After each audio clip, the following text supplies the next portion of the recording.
Они у нас родились, мальчики, весом килограмм 200. Девочка у нас родилась весом килограмм 400.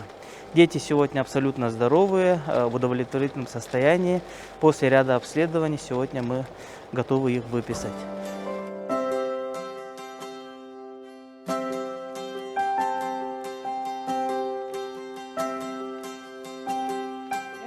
Пошла на первое УЗИ, и мне сказали, что у меня двойня, но второй плод, отслойка. Но у меня ничего не болит, ничего нет. Но у меня так в голове стрельнуло какое-то вот внутреннее такое состояние, внутреннее такой щелчок. А вдруг 3? Вот так было у меня. И пошла через 2 недели, сказали подойти, когда уже сердце будет. Сердечки услышать. И там билось 3 сердечка.